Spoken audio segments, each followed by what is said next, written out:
वितर नमाज पढ़ने का तरीका मर्दों और औरतों का अलग अलग है। औरतों ने वितर नमाज पढ़ते हुए हाथ कहां तक उठाने हैं। अक्सर लोग यहाँ ये गलतियां करते हैं जिनकी वजह से वितर नमाज बिल्कुल नहीं होती। क्या सना से पहले बिस्मिल्लाह पढ़नी है या नहीं, और फिर सना के बाद आऊज़ु बिल्लाह और बिस्मिल्लाह पढ़ेंगे या नहीं। दूसरी रकात का अत्तहियात कहां तक पढ़ना है, अक्सर लोग नहीं जानते। दुआए कनूत शुरू करने से पहले बिस्मिल्लाह पढ़ेंगे या नहीं, और फिर अगर दूसरी रकात पे अत्तहियात बैठना भूल जाए तो क्या करें। इन तमाम सवालों के जवाब आज आप इस वीडियो में जानेंगे।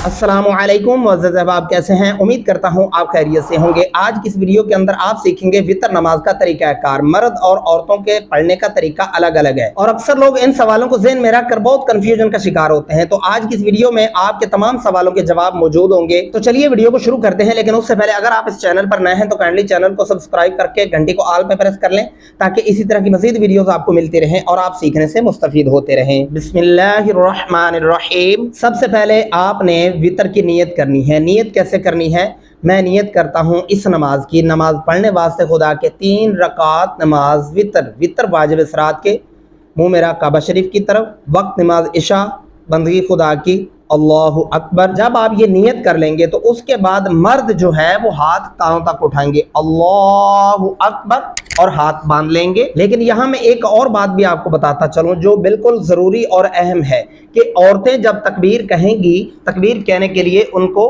अल्लाहु अकबर अपने कंधों तक हाथ उठाने होंगे। और अगर उन्होंने दुपट्टा ओढ़ा हुआ है तो उनका सवाल ये भी ज़हन में होता है कि वो दुपट्टे से हाथ बाहर निकाल कर तकबीर कहें या दुपट्टे के अंदर से ही कहें। तो इसका जवाब है कि उनको दुपट्टे के अंदर से ही अल्लाहु अकबर ऐसे कह के अपने सीने पे हाथ बांध लेने होंगे। और सबसे पहला सवाल अक्सर लोगों के ज़हन में होता है, क्या आपने सना के शुरू में बिस्मिल्लाह पढ़नी है? नहीं, सना के शुरू में बिस्मिल्लाह नहीं पढ़ेंगे। आप सना से शुरू करेंगे, सुब्हानकल्लाहुम्मा व बिहम्दिका व तबारक अस्मुका व तआला जद्दुका वला इलाहा गैरुक। यहाँ तक पढ़ने के बाद आऊज़ु बिल्लाह और बिस्मिल्लाह पढ़ेंगे। अक्सर लोगों के ज़हन में यहाँ भी सवाल होता है, क्या हम सना के बाद आऊज़ु बिल्लाह और बिस्मिल्लाह पढ़ेंगे? तो जी हाँ, आप इसके बाद पढ़ेंगे। सना के शुरू में आप नहीं पढ़ेंगे, सिर्फ तकबीर कहकर सना को शुरू कर दिया जाएगा। उम्मीद करता हूँ ये 2 सवाल आपके यहाँ क्लियर हो चुके होंगे। उसके बाद आप सूरह फातिहा स्टार्ट करेंगे, अल्हम्दुलिल्लाहि रब्बिल आलमीन। इसको मुकम्मल आप पढ़ेंगे वलद्दाल्लीन आमीन तक। उसके बाद आप कोई भी सूरत पढ़ेंगे। लेकिन मैं पहले भी एक वीडियो के अंदर ये बात कह चुका हूँ कि तरतीब को लाजमी ज़हन में रखना है कि सूरतें, मिसाल के तौर पे आपने पहली रकात के अंदर सूरह वद्दुहा पढ़ी तो दूसरी में अलम नशरा पढ़ रहे हैं, या उससे आगे आ जाएं सूरह काफिरुन पढ़ लें, सूरह इखलास पढ़ लें, और वद्दुहा के बाद आप पीछे से जाकर कोई और सूरत नहीं पढ़ सकेंगे, वरना वो तरतीब उल्टी हो जाती है। फिर इस तरीके से भी आपको सजदा साहब पड़ जाएगा। जब आप सूरत पढ़ लेंगे तो उसके बाद तकबीर कहते हुए अल्लाहु अकबर आप रुकू पे चले जाएंगे, वहाँ पे 3 तस्बीहां पूरी करेंगे। ये रुकू करने के बाद आप सजदे 2 करेंगे। 2 सजदे करने के बाद आप खड़े हो जाएंगे दूसरी रकात के लिए। अब यहाँ ये सवाल अक्सर ये पूछा जाता है कि दूसरी रकात के शुरू में क्या आप आऊज़ु बिल्लाह और बिस्मिल्लाह पढ़ेंगे? तो जी हाँ, आप बिस्मिल्लाह पढ़ेंगे और आगे सूरह फातिहा स्टार्ट कर देंगे। सूरह फातिहा पढ़ने के बाद आप उसी तरह तरतीब से कोई सूरत पढ़ेंगे। सूरत पढ़ने के बाद आप तकबीर कहकर अल्लाहु अकबर रुकू पे चले जाएंगे। रुकू पढ़ने के बाद आप फिर 2 सजदे करेंगे। 2 सजदे करने के बाद आप अत्तहियात बैठ जाएंगे। आपने अत्तहियात कहाँ तक पढ़ना है, ये बात काबिल तवज्जो है। अक्सर लोग यहाँ पे कंफ्यूज होते हैं कि अत्तहियात उनको मुकम्मल पढ़ना है या तशहुद सिर्फ पढ़ना है, कहाँ तक पढ़ना है।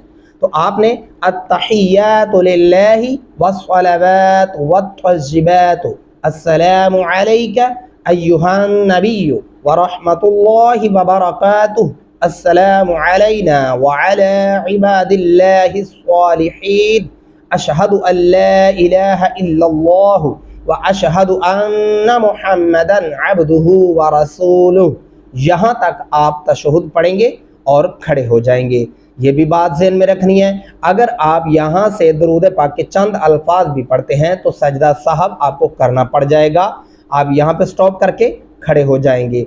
अब ये सवाल भी ज़हन में आता है कि अगर आप दूसरी रकात में अत्तहियात पढ़ना भूल जाएं तो भी उस सूरत में भी आपको सजदा साहब पड़ेगा। सजदा साहब कैसे करना है मैं इसी वीडियो के एंड में वो भी आपको बताता हूँ। और फिर उसके बाद जब आप तीसरी रकात के लिए खड़े होंगे तो उसके बाद आपने फिर उसी तरह बिस्मिल्लाह पढ़ के सूरह फातिहा से स्टार्ट कर देना है। सूरह फातिहा पढ़ने के बाद आपने कोई सूरत लाजमी पढ़नी है तीसरी रकात के अंदर भी। अक्सर लोगों के ज़हन में ये सवाल भी आता है कि क्या तीसरी रकात में सूरह फातिहा के बाद कोई सूरत पढ़नी है? तो जी बिल्कुल लाजमी पढ़नी है। अगर आप यहाँ भी कोई सूरत पढ़ना भूल जाते हैं तो भी आपको सजदा साहब ज़रूरी करना होगा।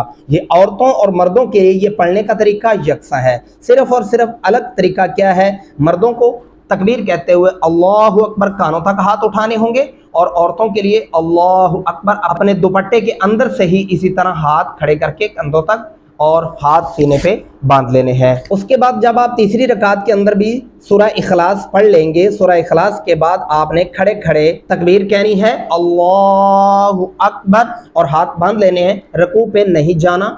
और खड़े खड़े आपने यहाँ पे दुआए कुनूत पढ़नी है। दुआए कुनूत आपको अगर नहीं आती तो मेरे चैनल के ऊपर वो दुआ कुनूत मुकम्मल पड़ी है, आप वहां से जाके सीख सकते हैं और बेहतरीन और दुरुस्त तलफ़्फ़ुज़ात के अंदर सिखाई गई है। दुआ कुनूत पढ़ने के बाद आप फिर कहेंगे अल्लाहु अकबर और रुकू पे आएंगे, फिर 2 सजदे करेंगे और फिर अत्तहियात के लिए बैठ जाएंगे। अत्तहियात बैठने के बाद आपने अत्तहियात तशहुद पढ़ना है, आगे दुरूद पाक पढ़ना है, दुआए रब्बि जअलनी पढ़नी है यौम यक़ूमुल हिसाब तक। ये पढ़ने के बाद आपने दोनों तरफ सलाम फेर देना है।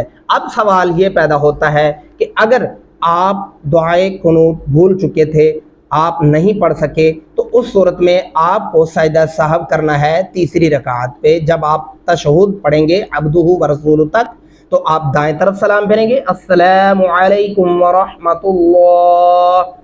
तो उसके बाद दूसरी तरफ सलाम नहीं फेरेंगे, एक तरफ सलाम फेरने के बाद आप सजदे में चले जाएंगे, फिर दूसरा सजदा करेंगे, फिर उसी तरह वापस अत्तहियात की शक्ल में बैठकर आप तशहुद पढ़ेंगे, दुरूद पाक पढ़ेंगे, दुआ रब्बि जअलनी पढ़ के आप सलाम फेर देंगे। इसी तरह अगर आप तीसरी रकात के अंदर सूरत मिलाना भूल जाते हैं तो भी सजदा साहब ज़रूरी होगा। इसी तरह अगर आप पहली रकात में सना पढ़ना भूल जाते हैं तो सजदा साहब ज़रूरी होगा। उम्मीद करता हूँ आज की इस वीडियो के अंदर आपको वितर पढ़ने का तरीका बेहतरीन तरीके से समझ आ गया होगा और सजदा साहब करने का तरीका भी आ गया होगा। एक बड़ा अहम सवाल अक्सर लोगों के ज़हन में आता है कि क्या कज़ा की सूरत में हम वितर पढ़ेंगे या नहीं। तो जी हाँ, अगर आपकी इशा की नमाज कज़ा हो जाती है तो उस सूरत में आप फ़र्ज़ों के साथ साथ वितर लाजमी पढ़ेंगे, तभी कज़ा मुकम्मल होगी। सुन्नतें और नवाफिल नहीं पढ़ेंगे। कज़ा की सूरत में 4 फ़र्ज़ और 3 वितर ये ज़रूरी होंगे। उम्मीद करता हूँ आज की इस वीडियो में आपने वितर नमाज पढ़ने का तरीका सीखा होगा। नहीं तो वीडियो को फिर से रिवर्स करें। मिलते हैं अगली नेक्स्ट वीडियो के अंदर, तब तक दुआ में याद रखिएगा। अल्लाह हाफिज़, फ़ी अमानिल्लाह।